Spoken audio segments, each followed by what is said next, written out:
killing my Outlook there. Let's check this is all working. Okay. So we've got LinkedIn, YouTube.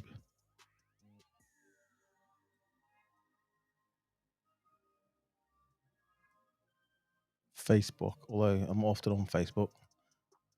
So if you ping me to make sure I know it's all working. Great. So it's been quite an interesting week. I'm in my athleisure because it's so flipping hot actually. And so I'm going to keep doing these. So it's been one of those weeks where I've got on Clubhouse as well. So if anyone's out there in Clubhouse, I'll try and get to Clubhouse. There's nobody in there quite yet. It's one of those weeks actually where people have been sort of talking to me mostly about business, but also about after the football debacle, best way to call it.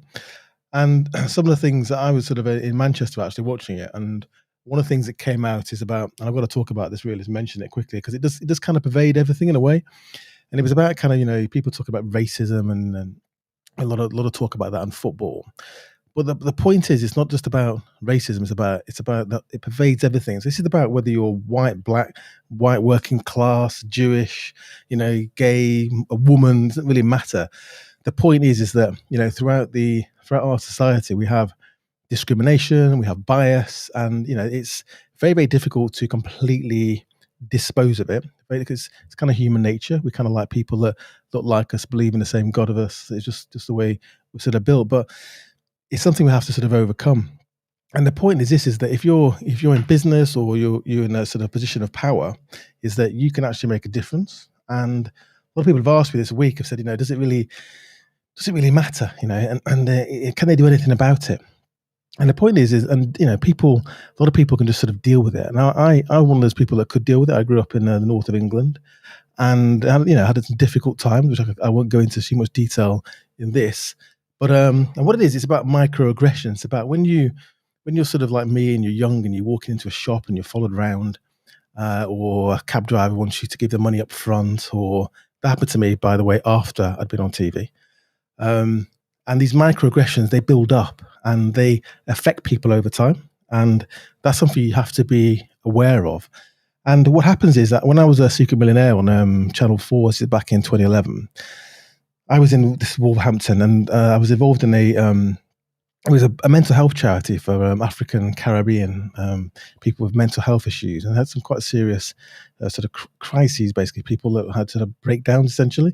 And she said to me, when people are young, you all think you can do the same thing. You want to be a fireman, you want to be an astronaut, and we can all do the same, all have the same aspirations. But as you get older, you start to realize for some reason you don't fully understand is that it's not happening for you, but it's happening for people around you or people you see elsewhere or people you see on TV, and you can't quite work it out. And then there comes a point in life where there's some kind of issue. It might be a marriage breakdown or relationship, or you lose your job, whatever it might be. And these people having a sort of mental health crisis. And the incidence of mental health was 7 times, something like that, in Afro-Caribbean men especially, compared to the population. And that's because over time, you realize that you can't be who you want to be. And it builds up. And that's something that we all can do something about. You can all, and I made a video about this. I don't often do motivation, but I couldn't help myself. I was going to make some Instagram like images with these quotes, and I thought, I can't be bothered. So I ended up making a video, which took me probably twice as long, to be quite honest with you, as making a few of those things. And that was really about saying, and you'll probably heard this if you're watching this or you're trying to start a business, but where you come from, people are always going to say to you, you can't do what it is you want to do. You can't do what it is you love. And it might be because of peer pressure, family pressure, it might be financial pressure, lots of reasons. And that video, go and watch it on my YouTube channel. So I've kind of, you can go and see it here. It's right at the top, actually. It's called this one here, Take Back Control. And I made it to be sort of an idea about, give you an idea about, at some point in life, no matter what people are saying to you, you have to take back control. You have to say, look, I'm going to do what it is I want to do to the best of my ability. I'm going to give it a go. People often say to you, when you're going into business, do you want to do that? Do you want to leave your job? Do you know what you're doing? I've heard this many times. And you don't know what you're doing actually, and you probably are worried about leaving your job, but you're willing to take that risk and give it a go. And that's something you should embrace. And don't ignore people. I say it in the video, take advice, but don't give up. Don't let go of the reins. Stay in control of your destiny. So you want a bit of motivation about being all you can be, doing what you want to do, and taking back control of your life generally. Go and watch that. It's only about 2 minutes, worth watching. So I've been putting out some asked for questions, and I've got a few. And one of the general things, and I've been sort of on some calls this week talking about the economy and coming out of it. And it's a hard one to read, to be honest with you. You've got the furlough schemes ending in September. You've got the bounce back loan repayments are kicking in. You've got Brexit, and we're not too sure what's going to happen after. I think it's called Freedom Day, and we're not too sure what's going to happen. So the point is, the advice is really is to don't just go all out. Be careful. Keep some powder dry, whether that's resource or cash, whatever it might be, because once the government support kind of runs out, then that's it. You're on your own basically, and you've got to be able to ensure that you can get to the other side of this sort of uncertain period. So keep some powder dry and make sure you're not sort of going all out, putting everything onto red, hoping that it comes good, because we just don't know yet. And that's the collective way. That's me, that's politicians, that's the people in the know in terms of the healthcare. I see numbers about the economy. We just don't know. So be careful about that. I'm going to go to some questions. Well, they're all coming in now. Hello, Mark, Dave, Vibe Media, LinkedIn user, quite a few of those. It always amazes me how when I ask for, so hot in here, when I ask for questions, people don't want to put it up on in comments. And when I say DM me, they all kind of come through. So it's funny how a lot of these things, you should. A lot of people share the same issues, have got the same questions. So don't be afraid of it. Just put them out there, basically. Hello, Thomas. That's Thomas. Amber, another LinkedIn user. Lucy, Ross, Deering, is it? Mark. So that's LinkedIn. What else? Anyone there from YouTube? So I've got some questions this week. One was about going back to what I said earlier, is about does diversity matter in business? Now, often, if you're a two-man, two-person, two-woman business, and you're in a certain area. I'm in the northwest of England now, and let's just say where I am, not a lot of people look like me kicking about. Now, if that's just the nature of where you are, you shouldn't feel too bad about having a business not particularly diverse. But as you grow, though, what you're going to realize is, and the numbers show that diversity is very good for business, is that your customers don't always look like you. It doesn't matter where you are. So being able to put yourself into somebody else's shoes, or at least have somebody on the team, if you're not really able to do that, can put yourself into their shoes. It might be customers, it might be suppliers, who knows, a local community. And the customers might be online as well. They could be anywhere in the world. So having that outlook, that ability, that diversity of thought. I'm not just talking here about the colour of your skin. Having that diversity of thought is really quite important. And it doesn't really matter. This is from Anthony. It was on a LinkedIn, a DM. It doesn't really matter how big your business is. It's just think about it. Who's your end customer, and do you really understand them and what it is what value you're trying to add to their life? And then it could be anywhere in the world. There could be any race, religion, colour. I need to understand that and be able to connect with it as well. Because if you can't, you're essentially doing yourself and your business a disservice. Now, as you begin to grow, if your business has got 20, 30, 50, 100 people, then it becomes something you really have to think about very carefully. And in some cases, there are legal requirements about how you manage this.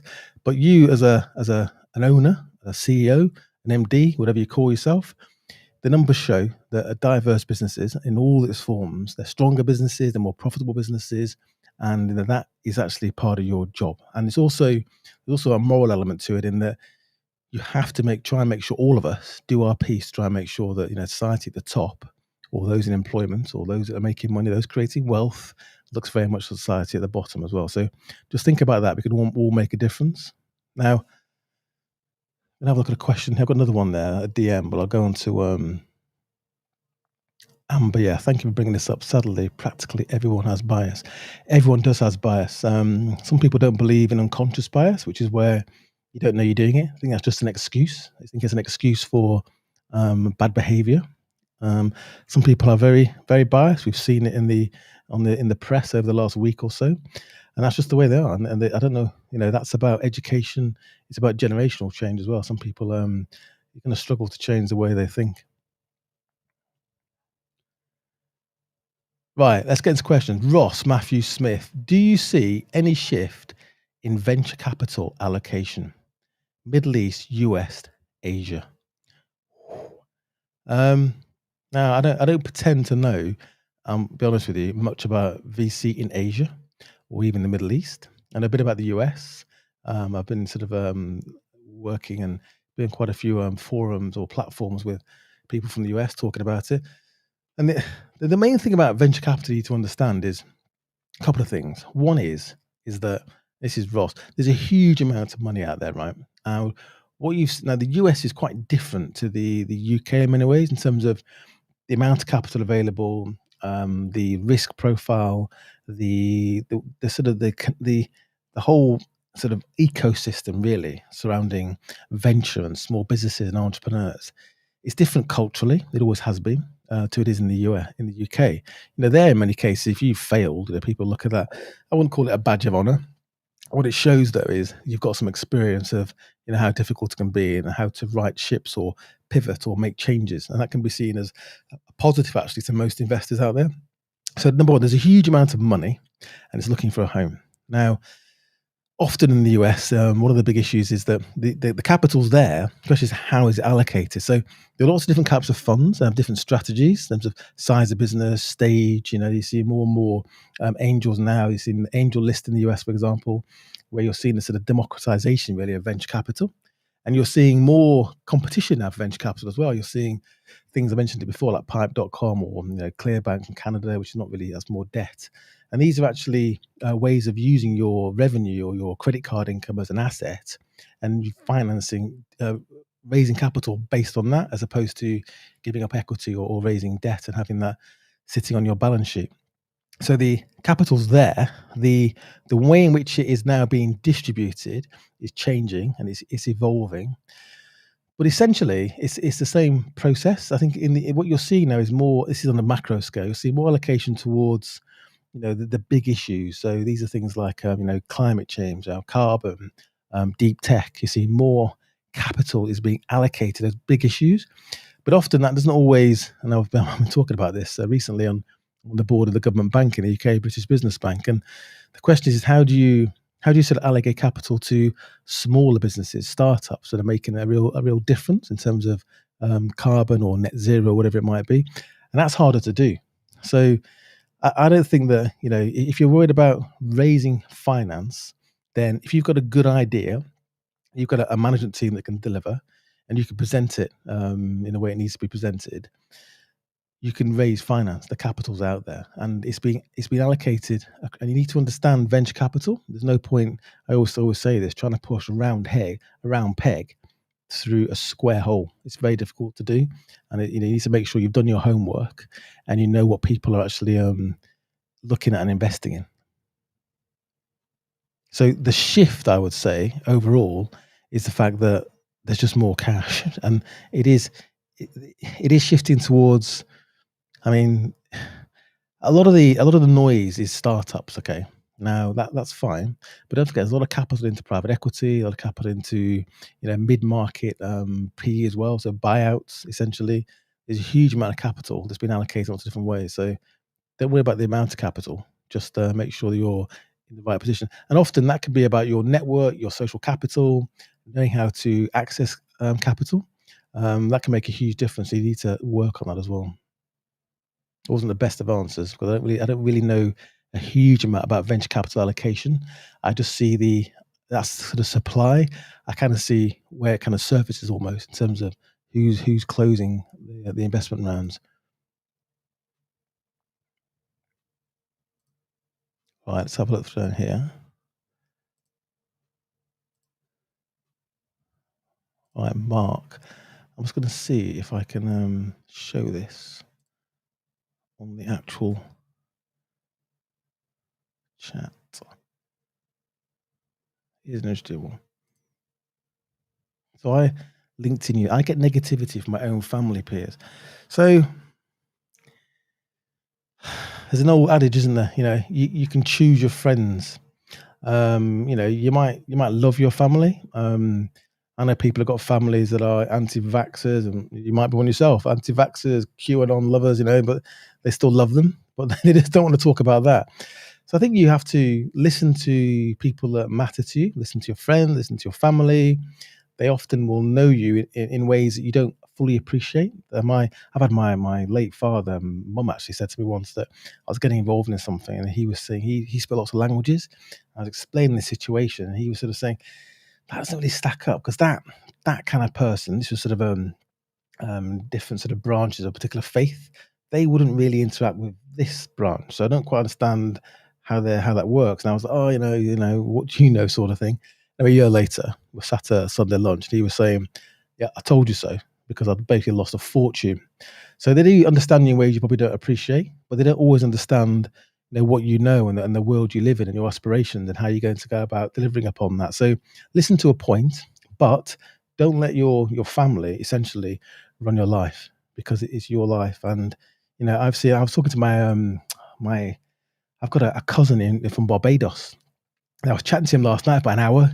He's quite a well-known DJ in New York on the sort of Caribbean music, but he's got a bars, he's got a Caribbean kitchen business, and he's a bit of an entrepreneur. And he was saying that his father was a Panama man, one of the guys that actually built the Panama Canal. And the family in Barbados, my family, were quite traditional. You had to be a lawyer or a doctor. And his mum didn't take it seriously. She was embarrassed when he said someone at a dinner party once that he was a promoter. He loved doing parties, basically. And now he's a very successful DJ that would call, Rihanna and Jay-Z on his short dial sort of thing. And it took a trip to South Africa where he got to interview and took his mum along, Nelson Mandela, I think it was. And only then, this is like 30 years later, did she actually, begin to understand that he actually had made something of his life. It's just that she didn't understand it. And that's the issue sometimes. That's the disconnect.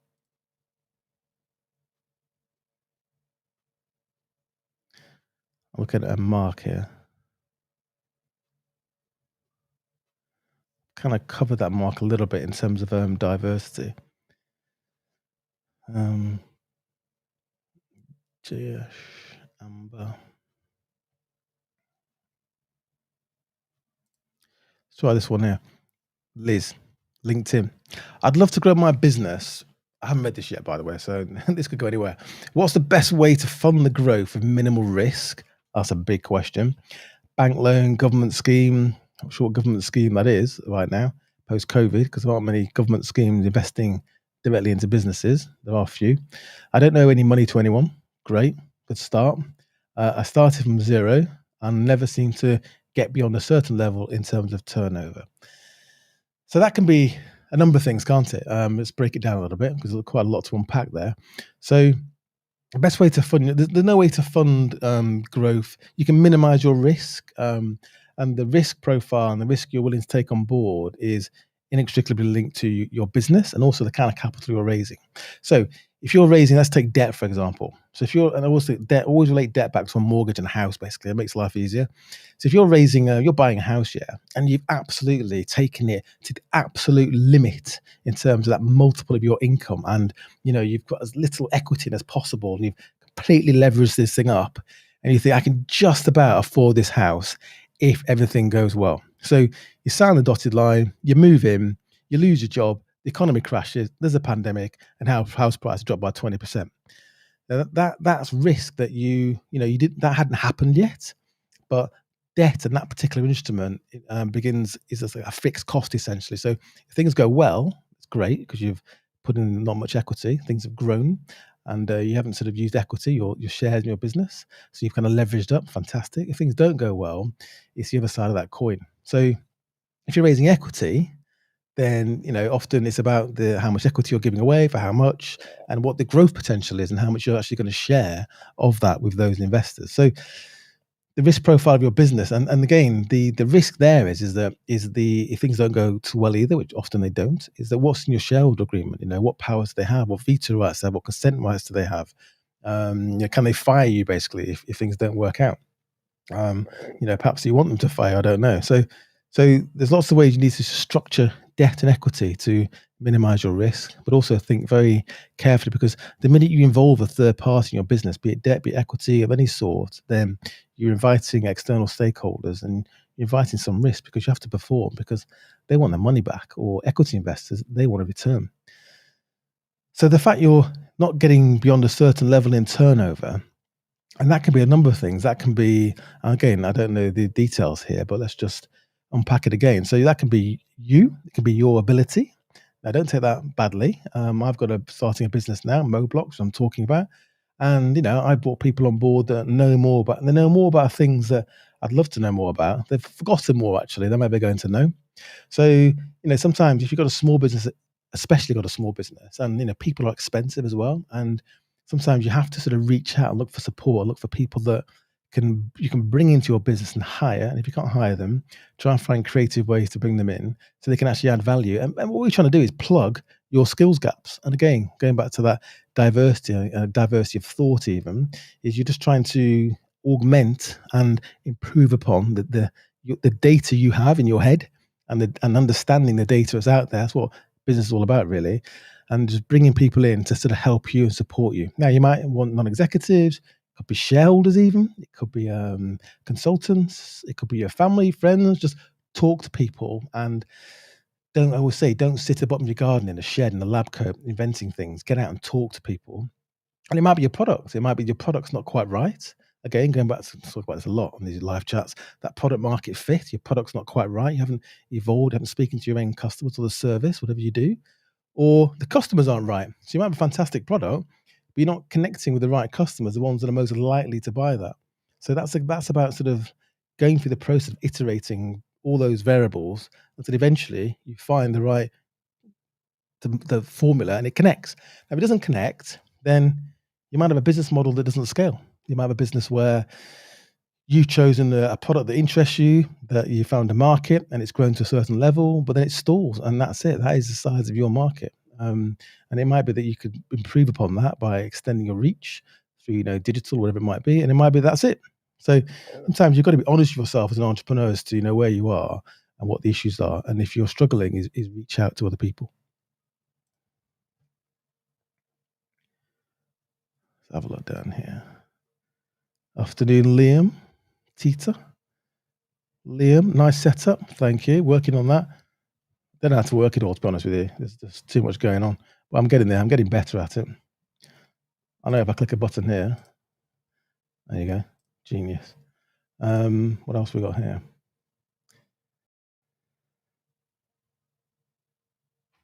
Yeah, one here from Adam Booth.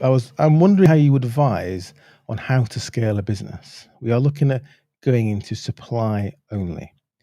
Now, I don't know what supply only means exactly, but if you go to my YouTube, I'm getting good at this now.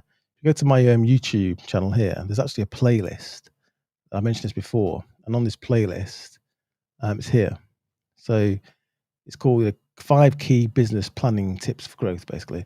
Bit of a clumsy title, but I would have called it Scale Up, but no one knows what the hell that means often. So this is really five factors to scale your business up, 5 tips to grow your business, essentially. And I won't go through it all now because you can watch the video, but I go through 5. So the first one is having a plan. The second one is your team, your people. That's, it doesn't matter how big your business is, how small it is. It can be you, going back to the previous question, that you actually, if it's just you need to augment your skills or plug those skills gaps. So it's people, building a team, building a culture.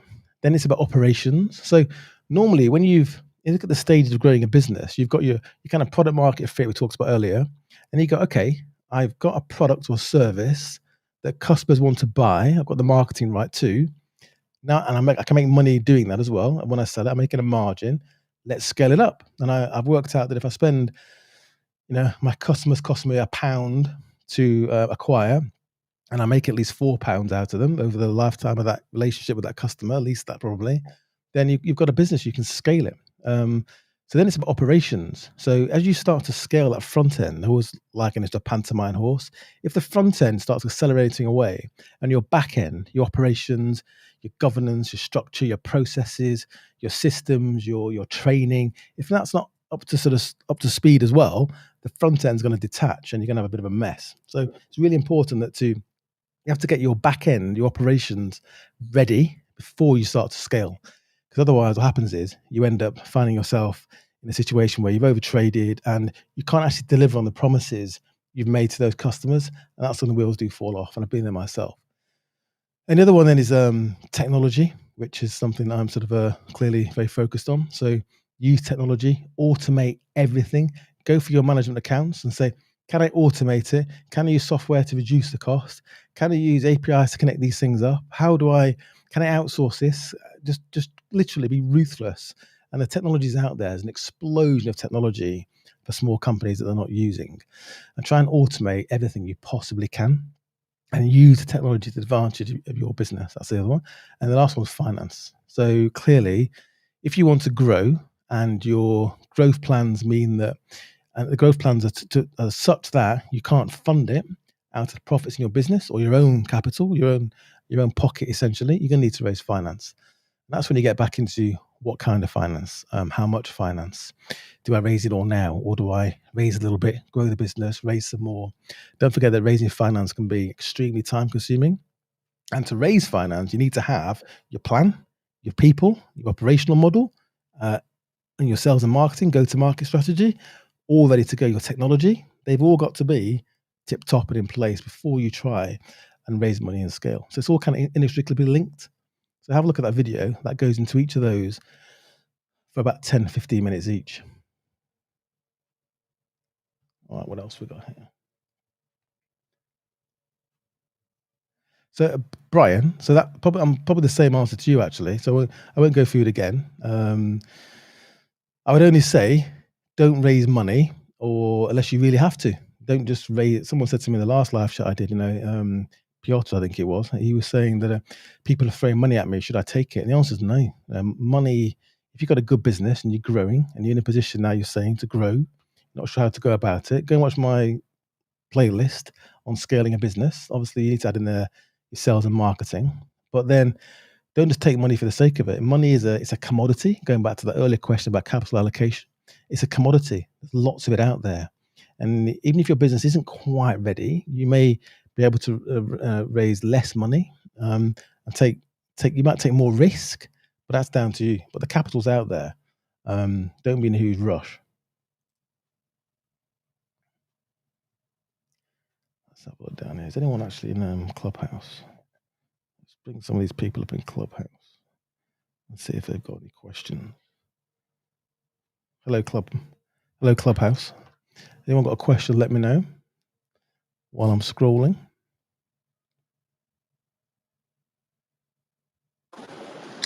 Ooh. Hi, Nippo. Hi. Have you got a question, or you just Yeah, unmuted? yeah. Fire away. Them can all hear you, I think. Hello. Hello. You got a question? Yeah, I have a question. Go for it then. So, anyways, first of all, nice talking to you. I hope you do remember me. We talked some time back, if you remember. I've talked to a lot of people. Well, I don't remember you. I'm sorry. Not But, on Clubhouse, through oh, email. right. No, sorry. But ask your question while we're here. I'm trying to keep this to an hour. So, is this topic related to internet or, internet small business? No, we're talking about small business Q&A. So if you haven't got a question on that, I'm going to move on. I'm going to be ruthless. I am going to move on. Okay. So have a think about that. I'll come back to you. Yeah. I'll think and I'll ask then. Right, I'm going to go to a LinkedIn user here. Let's get rid of my YouTube. Piers, I established my company. I haven't read any of these questions in advance, by the way. Tranquility Hotels and Resorts, which sounds like somewhere I need to go to be quite frank, in February 2019. Interesting time to start a hospitality business, I'm sure. I had great traction, equity partnerships with 2 hotel projects, one in Manchester, another in Liverpool, including Patron Capital, who were looking to fund the projects. I don't think you'll be able to see the whole thing here. I can probably see it all here. It's quite long. Ooh, here we go. I had hotel manager contracts in the pipeline. COVID came, lost the business, got a bounce back loan, helped a little bit. I'm getting serious business opportunities, can't get funding, need capital. I'm one step of doing exceedingly well. Spoken to people whose names won't mention here because I know them. I don't know what to do. I appreciate your advice, Steve.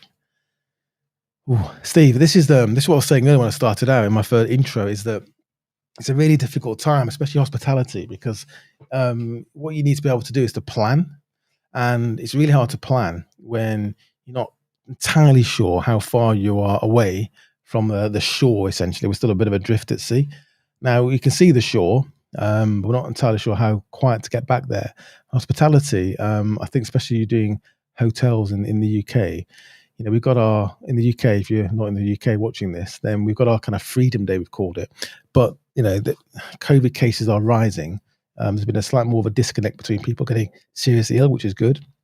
But hospitality is really hard. So number one is, like I was saying earlier in my intro, is don't go crazy quite yet. I think you're doing the right thing. Is you seem to be still here, which, to be honest with you, is actually it's a big part of the battle. Is the fact you're still here. A lot of people, haven't quite made it. So fair play for that.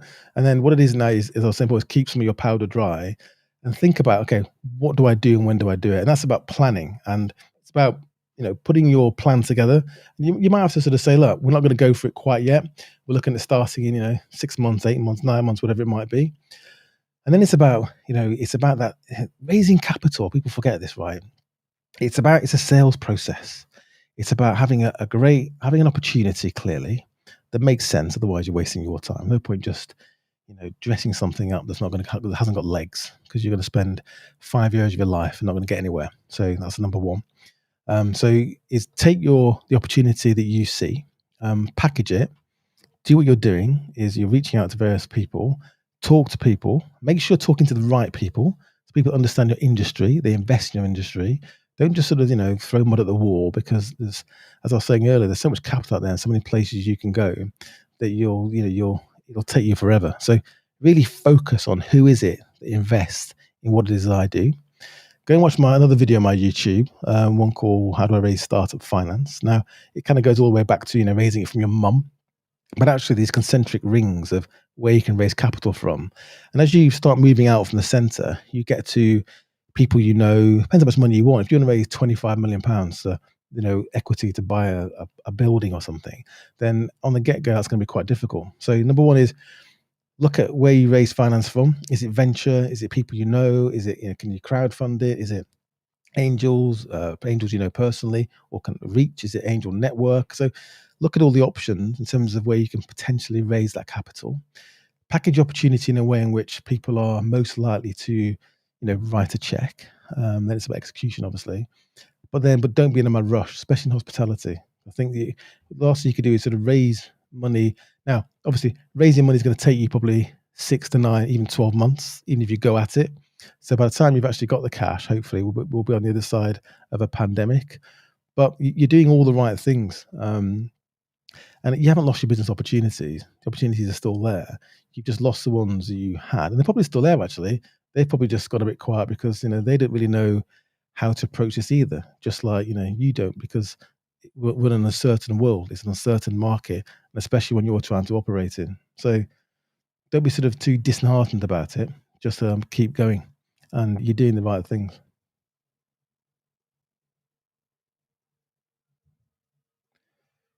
All right, here we go. There's one here from Laura Kelly. I'm a headhunter for health and social care. I went self-employed 2 years ago, and it's going very well. Good stuff.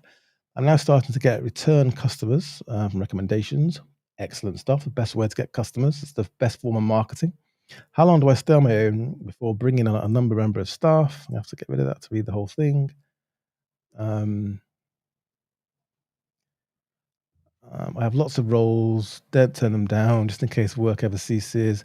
Cash flows, but always in line with my own financial commitments. If local authorities are paying a fee, my client may be slower. Only bill once a candidate, blah, blah, blah.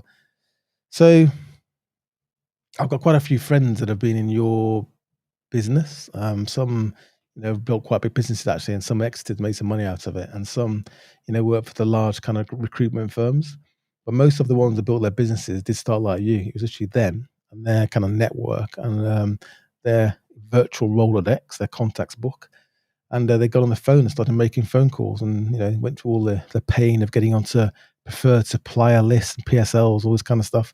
and it can be quite hard work. Now,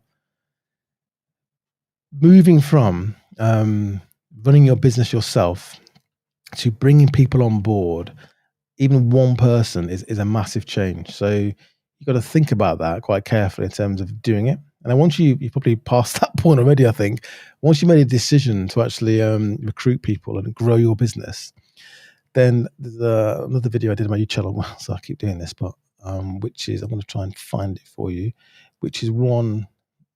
It's quite a long video actually. This one here about leverage. So it's about how do you leverage up yourself? If you're like you in a way, your income is limited by the time you've got, by what you charge for it or fee essentially, and there are only so many hours in the day. How do you leverage it up? So that's worth watching in terms of what you can do to do that. Now, clearly, one way of doing that is focus on what you do particularly well. So it may be that I'm making this up, right? Maybe that you're spending half your time doing admin and invoices and chasing stuff.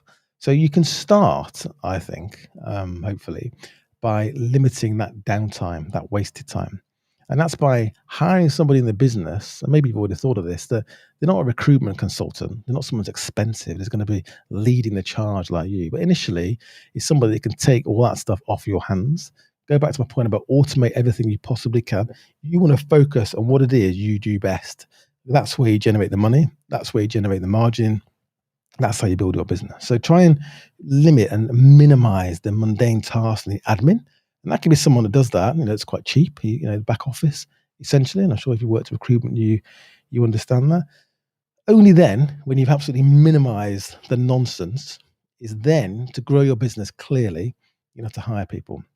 Now, hiring people and managing people, as you probably know if you've worked for somebody else, is quite hard work. So when you take the plunge, anyone watching this, to hire people, hire well, have a process. And you'll know this as a headhunter. So have a process, think about your culture, who it is you actually want, what's the profile of the person, interview them properly. Don't just do it sort of half-baked version of an interview process because you're busy or you can't be bothered or you're desperate to get somebody in.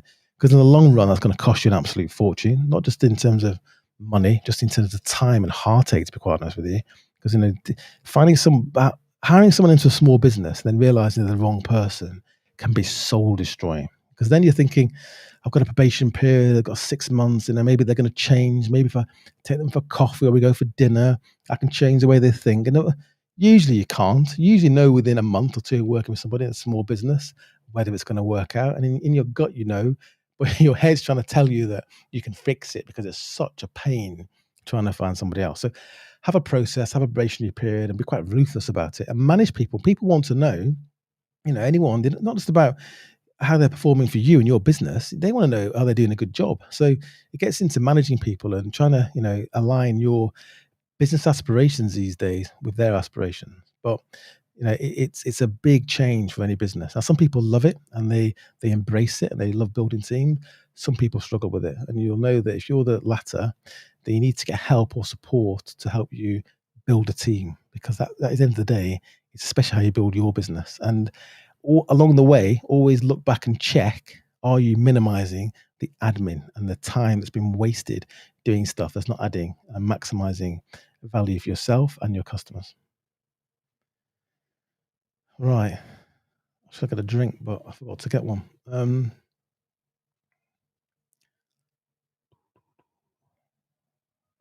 That's a good tip to hear from people actually in the chat. So don't just rely on me. Read some of the feedback, because obviously a lot of people have, they have their own experience, which is quite relevant in some cases. JS, let's have a look. Now he's asked a few questions. I'm just trying to see where they are. The top one. If you're going to ask a question, try and put it all in one message, because otherwise I have to search for it. So hard work. Is having a good experienced team with well thought out business plans generally always easier to raise capital? Yes, that's an easy one, clearly. You know, as I said before, it's a sales process. So when you're selling something to somebody, you're selling your business, the opportunity, the investment opportunity. People are going to ask questions. What's the team like? The team's great, makes sense, brilliant, tick. Do they understand the market? Great. Have they got a go-to-market strategy? Are they already making money? Then what's the margin? Tick. And the more of these questions you can tick off, it means you're removing the barriers to them writing a check, and that's like sales. It's the same thing in many ways. You're removing the reasons for them to say no, so eventually all they're left with is yes. So that's an easy one. Um, I'm told it's not true. Oh, sorry. Some have closed me down, stating you cannot get funding. If anyone ever says so, if you've got a, listen, if you're trying to sell chocolate teapots, right, you're probably going to struggle to raise some finance, or if you haven't got a clue what you're doing. Um, but when I was on Dragon's Den, people would come on and they'd say, "Oh, you'd have a pop of people because they didn't understand their accounts, and the narrative, the edit would be about them crying because they don't understand what a cash flow is." It's nonsense. If you've got a decent business and you're a decent operator, or at least you can surround yourself with people that can fill the holes in your operating skills, and there's a decent opportunity, you can normally find investors. Now, you might not find, you might not go find some West Coast venture capital fund that's going to value it $1 billion and give you 200 million to build a business. You might even want that, and often that's not a good idea anyway. But the point is right sizing the investment to the opportunity, and again, doing your homework on the kind of people you should be talking to. So it could be angels, people that understand your sector, people that really understand what it is you're talking about. I've been raising money actually for my business, and a lot of people, when I talk to them about some of the underlying products, it goes over the head. But a lot of people, almost all the investors so far, are from or adjacent to the sector that I'm kind of focusing on, which is small business services, and networking and telecoms, and they get it like that. And that conversation is so much easier to have because I haven't got to try and explain all this background. Now, as a business grows and evolves, people will be able to see more because right now it's kind of, it's a long list of things we need to build in terms of software and engineering. But eventually, you'll be able to visualize it and see it in action. So it becomes easier. But I'll be able to talk to a wider range of investors. Although, to be honest with you, I want to crowdfund it. So I'll look at the rest of your question here. If you're entering into a market with a specific product that has not been shaken up and disrupted, how do you go on to raise capital? So this is another misconception, I think. So we all get lost on the reading or watching videos about disrupting markets and and raising huge amounts of money and exiting and buying island. That's not how the vast majority of businesses work. And I'd really strongly advise them to read a book called Blue Ocean Strategy.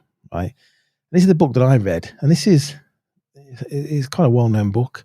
And this is about looking at a market.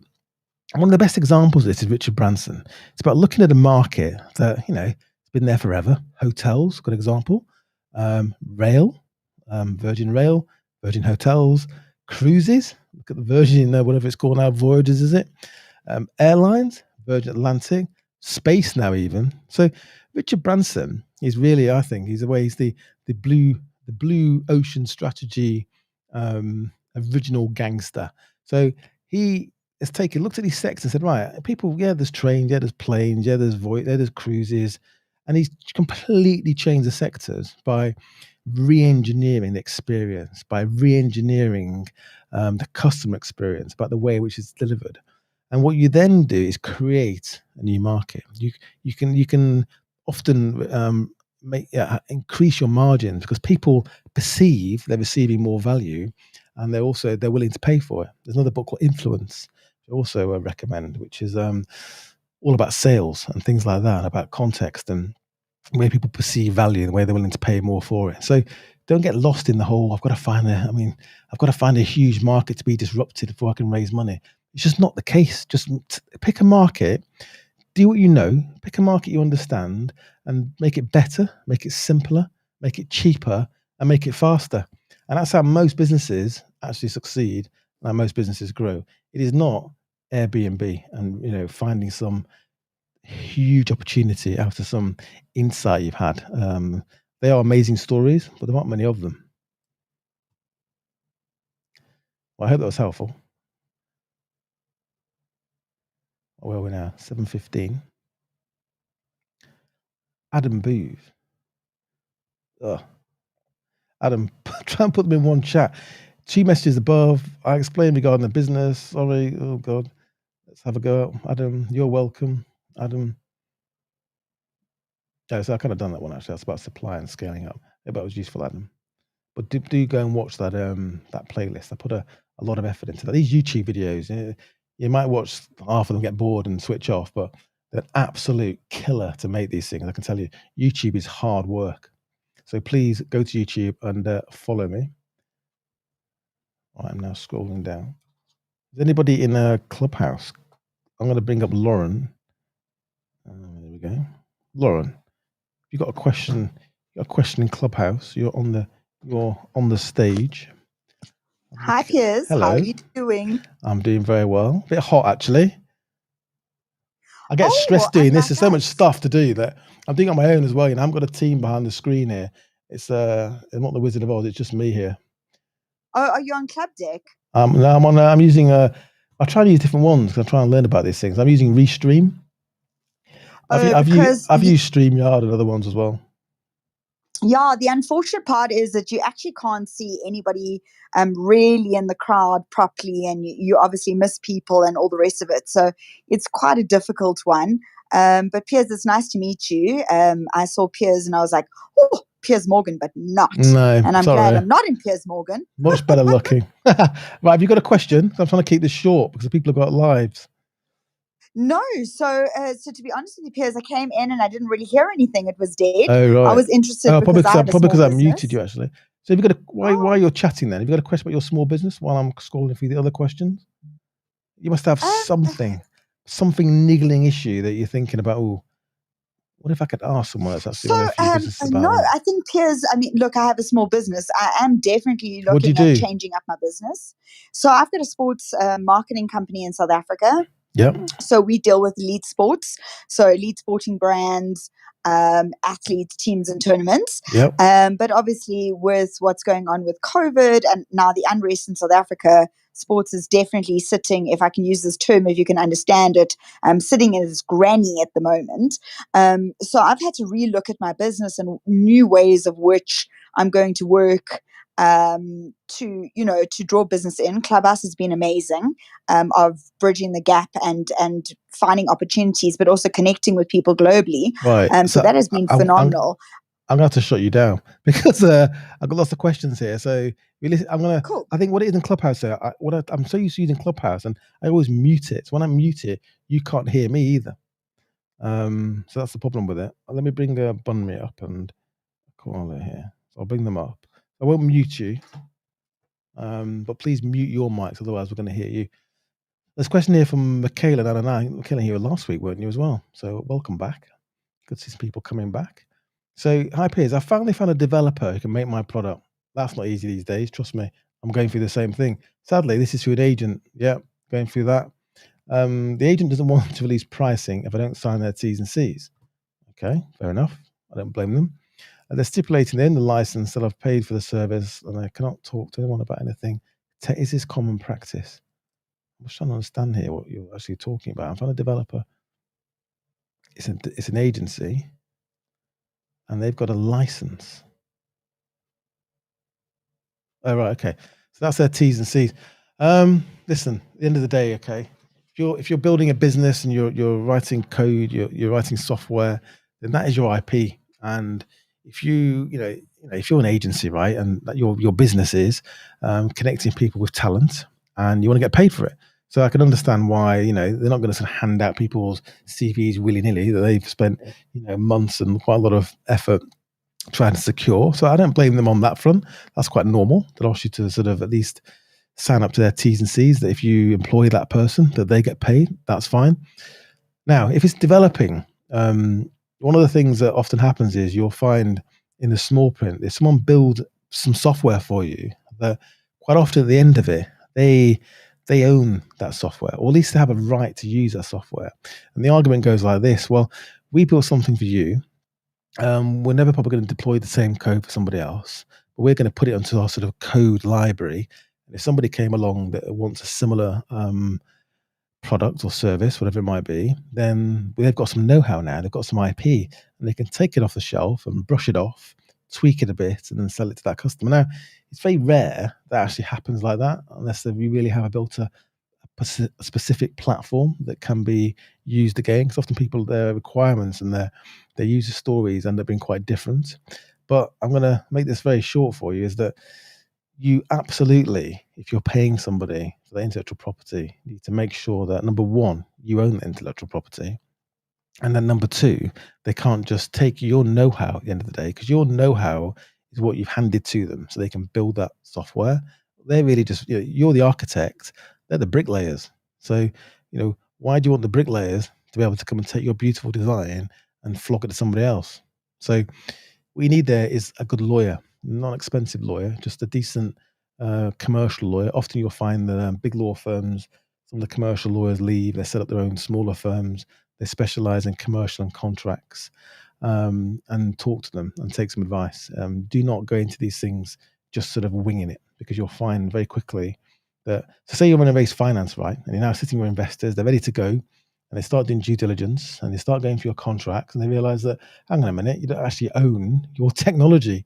You don't own the code, or somebody else has got a right to go and use it exactly the same way that you're using it. Now, they probably never will, but that's not the point. It's about the risk and the fact that they can, and also the fact that people lose confidence in you because you haven't sewn it up properly. So that's my advice on that. And that's a really common issue. That if you talk to a commercial lawyer, they'll give you the latest thinking on how you deal with it.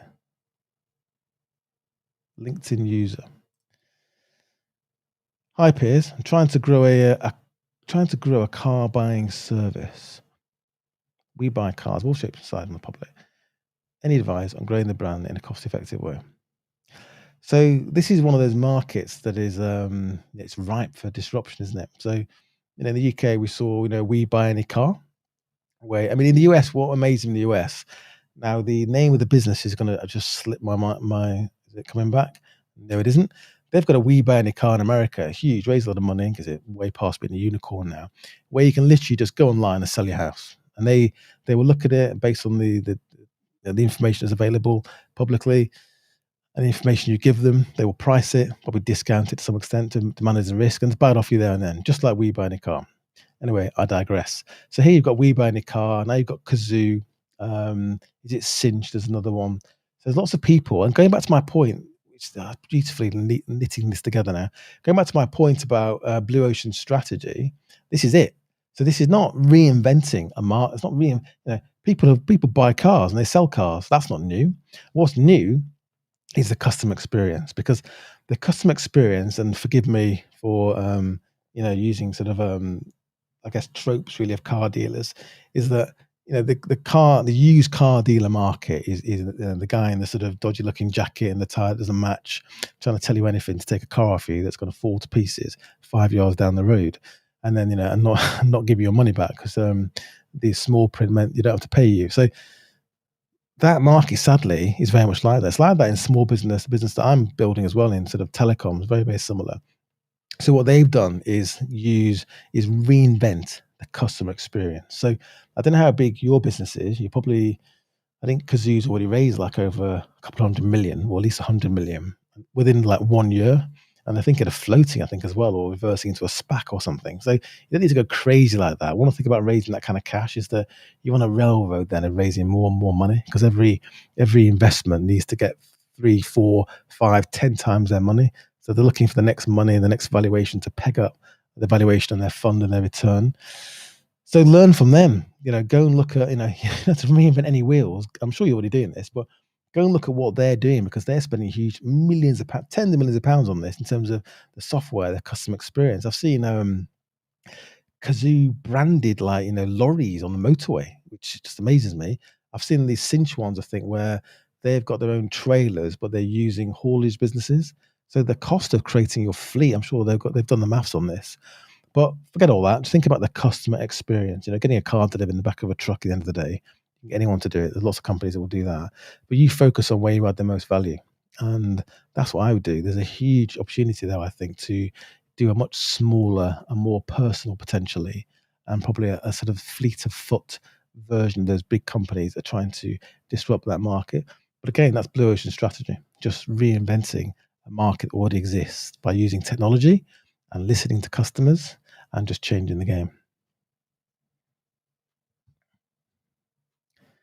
I've got another one here. Let's get this one. LinkedIn users. It's always in LinkedIn, which is good. Anyone from YouTube here? Kayla's YouTube. My dog's barking now. Peers, to get exposure for my company, I've used SEO in the past. Good. So that's a good place to start. Although that's a science as well. People talk about SEO. They don't always really know what they're doing. I'm sure you do. We can talk about that if you want. But I feel it's a waste of time now because of the pandemic, and I'm in the hospitality industry. So what other alternatives are there? I mean, like I said before, your industry is probably one of the worst hit, isn't it? And as I said, I'm not going to repeat myself, but we don't really know where things are going quite yet. Now, that doesn't change the fact that yes, your business might be struggling in terms of there aren't that many people looking. There aren't as many people looking right now to go on holiday to the US, for example. Maybe because they probably can't because of various travel bans. Maybe because they don't want to. So it's not the fact that SEO doesn't work. It's like on a shop in high street. It's not the fact that your shop isn't amazing and your products aren't amazing and people would love to buy them. It's just there's no one out shopping. So don't feel disheartened about your SEO strategy. SEO is super important to small businesses, and really most people don't understand SEO.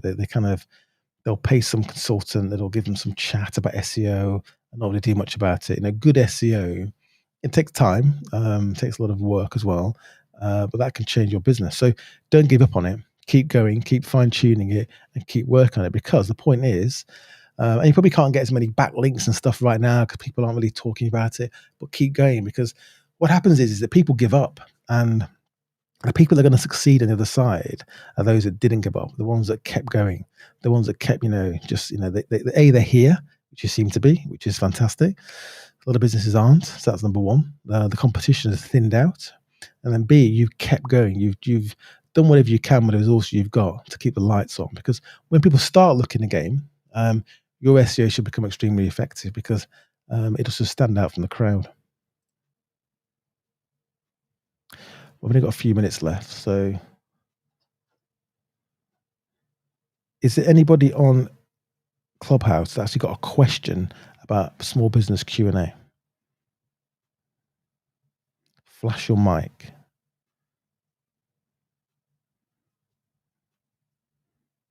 No one's stepping up to that one. Right. So I've got 3 more minutes. Any more questions? Bonsoir, Samira. Sheepskin coats. Oh, got that one.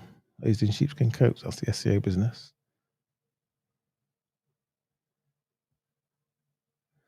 Alex, Portals. Yeah, I used to have a boat in Portals. Usual story. Got divorced, got rid of it. But I do love boating. And Portals is a great place.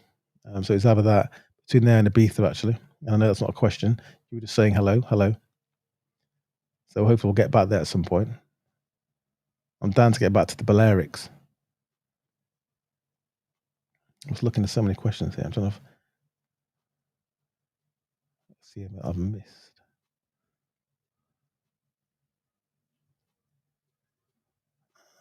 Scrolling up to the top. No, that'll do for tonight, I think. Yeah, so I'm going to keep doing these. I quite enjoy it. I find it cathartic as well. And I think it's, I do lots of these things for other people, but I quite enjoy just sitting here and talking to anyone that's willing to turn up and have a chat. Quite helpful. If you've got questions again, or you know anybody else, feel free to fire questions in advance as well. And I think what I'm going to do is sort of talk about, my week. So again, I'm sort of building a business. So we've talked about it a lot quite tonight, actually, is about hiring people. I mean, hiring people it's the hardest thing. So I'm lucky. I've got a fantastic team that I put together. Quite a few people involved are, they're sort of consulting, they're working in the business. Quite a few people have actually invested, people that are actually working in the business that probably won't join as employees, which is fantastic. But eventually I want to, have what I call it, you want people inside the tent, the people that believe in it, the people that are going to, really sort of put the hours in when it's necessary. But there are also people you need to incentivize, and they should share in the upside as well. So part of it is finding that balance between, trying to find people that you really want in the business that are, sometimes you can't afford them. So you've got to be quite creative.